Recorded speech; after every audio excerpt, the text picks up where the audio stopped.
Hello and welcome back to Dreamforce 2024, live from the NYSE studio just up the street from Moscone. We're in the afternoon, getting through, digging in deep into the ecosystem and people who are really building businesses around Salesforce and around sales automation and go-to-market. And I think really I'm excited to have Matt Curl, who's the COO of Apollo.io, on board with us now to kind of talk into how they're helping enable customers get more out of their investment. So why don't you tell us a little bit about Apollo.io? I know, again, recent ad, you've been there a little bit over 90 days or around that. That's so, right. Again, what's Apollo.io up to and what are you helping with? Yeah, definitely veteran. But interestingly, have used the product before for a lot of years. Really, I think Apollo.io is about fulfilling the mission of making go-to-market technology accessible for everybody. And that's a pretty big statement if you think about it. So many different places, so many different industries, and I think really tech has led the way with how to do modern go-to-market. And there's just huge opportunity to take that approach into the world and make it accessible for everybody and solve the problem every company has. How do I generate revenue? How do I get more customers?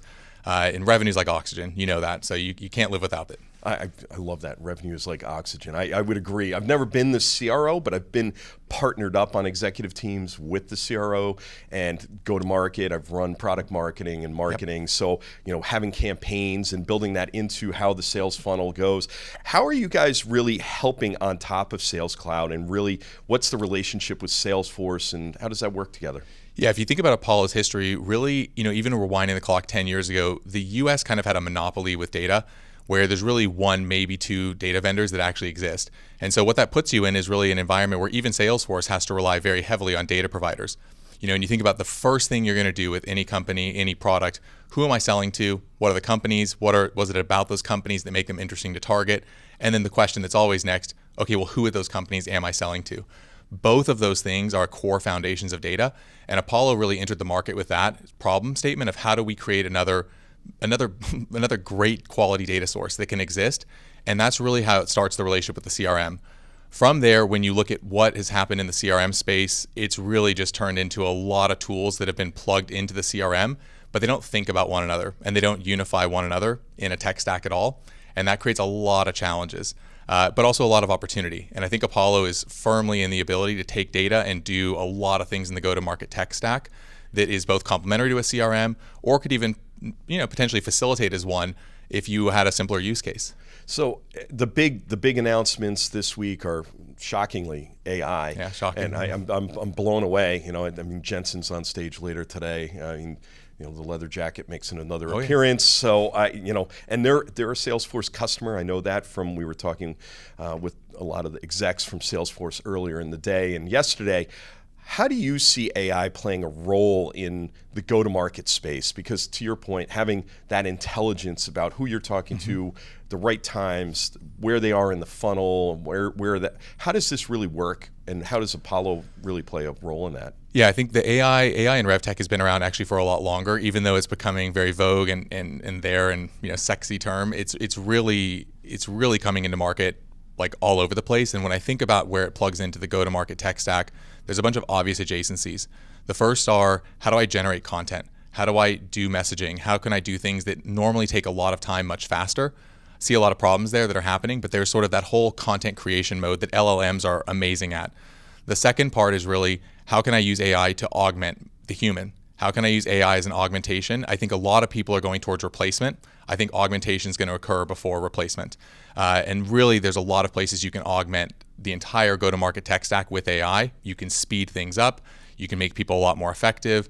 And that's always, depending on where you want to focus in the tech stack, it could be as mundane or as simple as, I'm going to just do simple note-taking for you. I'm going to save you all of that time, and I'm going to do notes. You could also take that and say, I'm going to go from notes, and now I'm going to generate the next best email for you to send, and I'm going to automate that entire process. So it's really, where do you fall and what part of the tech stack do you want to attack? And you're seeing a lot of entrants in the market on different places in go-to-market tech, whether it's sales coaching, you see it in note-taking, you see it in automated email generation. It's all over the place. And I think that makes it particularly interesting, but also very difficult to navigate and to think about what's best for you.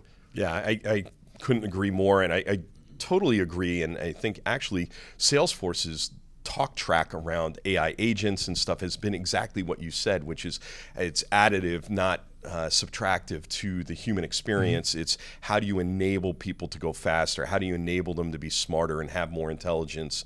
And that would seem to play right to where Apollo is about enabling the go-to-market and how people are going to move through that stack. Yeah, absolutely. I mean, I think even just back to the foundations of how do you do go-to-market and thinking about that very first entry point I talked with you. Let's imagine you and I started a new company. One of the first things we're going to discuss is who are we going after? What are we targeting? Think about a default today. You go in and you basically have to configure all of that from scratch and plug it all in and build the whole thing yourself. Why can't you just say, I want to target these types of companies, I'm looking to do this type of sales motion, configure it for me? And I think this is where you're going to start to see a lot of really interesting AI use cases that can really speed up people. And I think that what's going to happen is it's going to democratize technology.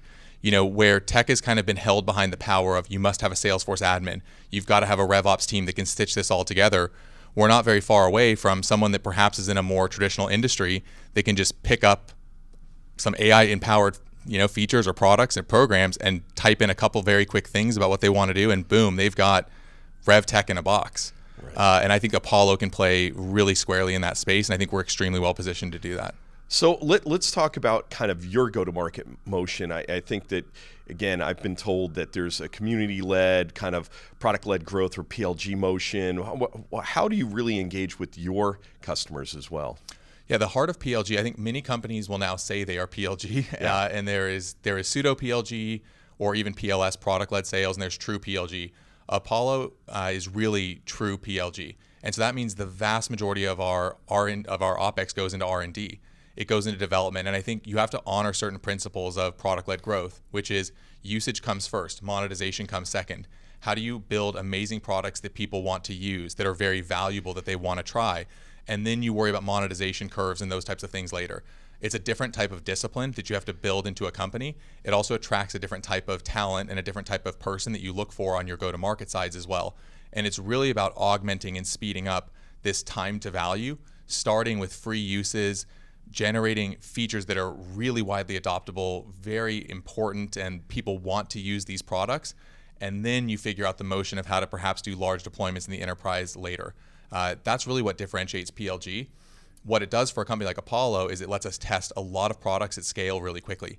There's millions of users of the product. That's an incredible asset for us, and it's a really great motion to be able to perfect and try things, and it's a big way we've grown over time. So, I mean, you were a user of Apollo before going there, and you talk about millions of users. What is typically, what kind of company or verticals or what have you really come to Apollo to help them with their go-to-market? Because not everybody is into the PLG thing. It's, like you said, there's a reason why there's a lot of consulting around Salesforce, to put it mildly.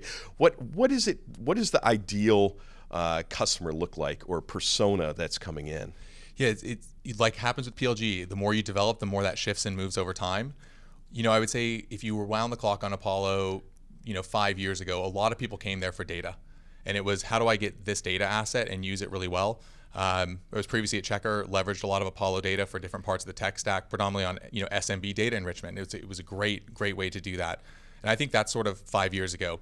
Fast forward to today, we've built a lot of products. There's conversational intelligence. There are deal intelligence. How do you move deals across the pipeline? We're doing a lot of this stuff inherent in the platform. That attracts now a slightly different persona. So we see a lot of our first-time founders, companies coming out of Y Combinator or other incubator programs that are really amazed and saying, oh my gosh, this is like everything I need to do, everything I need to do for go-to-market for the foreseeable future. And we're starting to see that shift, and that's very exciting.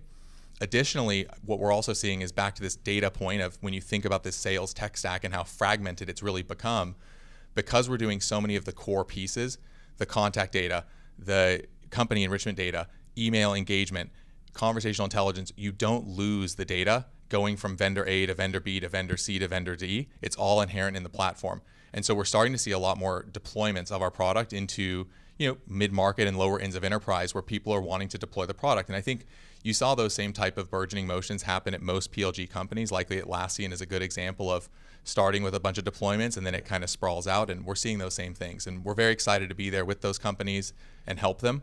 And be a part of that journey for them. A big piece of PLG is also time to value. and seeing that. What's a typical engagement? The customer comes in, they're self-starting, they start in with a particular use case in mind. What's usually the time to value kind of quotient for that customer? Yeah, we see that time to value as sub 30 days. It's really about if the product's working as intended, you should be able to pick up the product, get everything you need boarded in there in a very easy to go wizard, and you should be able to start generating meetings in your first month. That is like our key metric of success. If that's what go-to-market is, can I take something, can I deploy it, and can I get meetings with customers? That's our key success metric, and we target everything sub 30 days on that.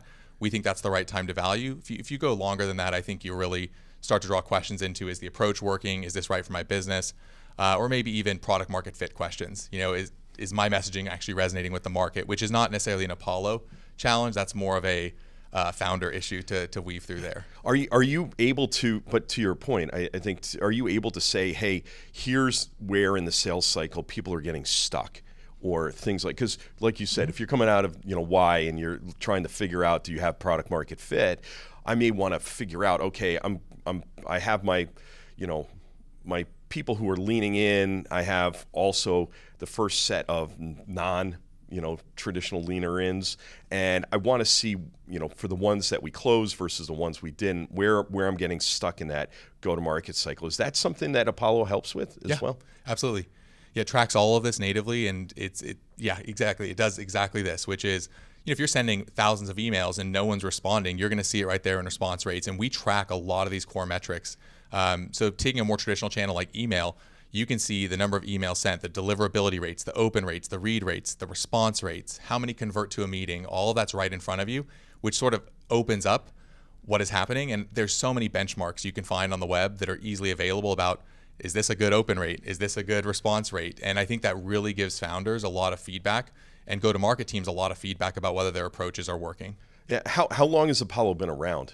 Just out of curiosity. It's been around for about 8-9 years. Okay. Yeah, I'm trying to think. It was 5 stars where I was before Checker was YC 2012, and I want to say Apollo came out of YC in 2014. So okay, yeah, maybe a decade. Then I guess yeah, I did maybe my a math decade. wrong. Yeah, well, 8 years. See, this is why I had to go back and it's think getting it through. later in the day. It's been we're doing a lot of hiking around That's here, right. to put it mildly.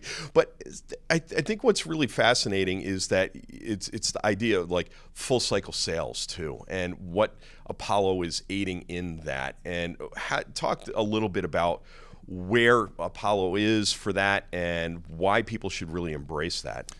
Yeah, I would think about if you've worked at a tech company or not. I think there's a difference between I've been in a tech-enabled go-to-market motion or I haven't. So I'll speak probably more to the audience and to yourself, having been in these tech environments, and we can kind of think it through. And I think this will help explain where Apollo is really helping customers find a lot of value. It goes back to this: how do I go to market, and how do I do this? And that takes a lot of coordination. It's about the messaging to the customers, getting that messaging into the market. Okay, I've got to send these emails at a velocity that makes sense. Now what happens? I have to get an SDR or a salesperson on the phone, perhaps making dials, doing contacts to these people. Then they respond. I've got to go do a demo with them. I've got to hold these demos with them and make sure that they see value in the product. Then I've got to progress them further into the pipeline, and I've got to make sure that we can get to a contracting stage, and then I close one or lost this deal.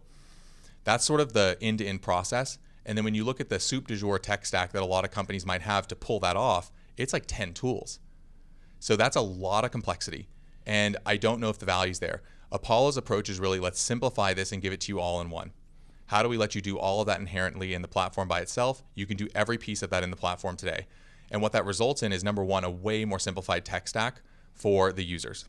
2, the data problems don't occur. Because number one, we're the source data. Number 2, the tools are all developed first party, so the data's hopping, built to handle the data in the same formats, with the same design, with the same engineers, versus company A and company B and company C. So you could pick like Gong, Outreach, and let's take like Calendly as meetings, call intelligence, and outreach. Those 3 didn't have a council where they get together and talk about how they're going to handle data and handle these objects. So with all that being built in-house with Apollo, it makes it way easier to understand. The data's a lot fresher, it's up to date, and it's all contained in like a really nice shell for a person to understand how their go-to-market is actually working and make smart decisions off of that. And that's really what we mean by empowering everybody to use modern GTM. Now on the non-tech version of that, let's imagine you and I just wanted to run a traditional business to sell like cookies. we could run the same exact approach. These tools exist in tech for a reason. They're really good and they help. So how do you go deploy that if you're not in Salesforce or HubSpot today? How do you gain access to Gong and Outreach and SalesLoft and Calendly and Chili Piper and all of these other amazing tools if you're not in that tech ecosystem? Right. And then how do you stitch that together? It doesn't really exist in the market. And I think that there's just a big opportunity and a big appetite for that. Yeah, talk about PLG. Cookies are definitely PLG. Cookies are PLG. Yeah. Definitely. Yeah. I look at it and I go, to me, I mean, again, having been in sales a long time ago, but for a little short stint, and was very curious once one of my companies was acquired, they put me into sales, which was fascinating because I was a product guy. So, I mean, it's good to spend time in sales, no matter who you are. It gave me appreciation for the go-to-market aspects, and I've used multiple different CRM systems over the years, and in fact, transitioned between them. How do you see just the whole market evolving around this? Because it would seem like everybody wants it to be simpler. That seems to be a core message this week and it seems to be what you guys are doing, is bringing a simpler all-in-one, come and consume from here type of approach to this problem. Yeah. I think that's the million or billion dollar question, I think, is really the one you're asking there, of how do you do this and simplify it? And I think that, again, tech can really focus on tech, and tech is a huge part of our domestic GDP. It's a huge part of our ecosystem, especially in the Bay Area where I live, but it is not every segment.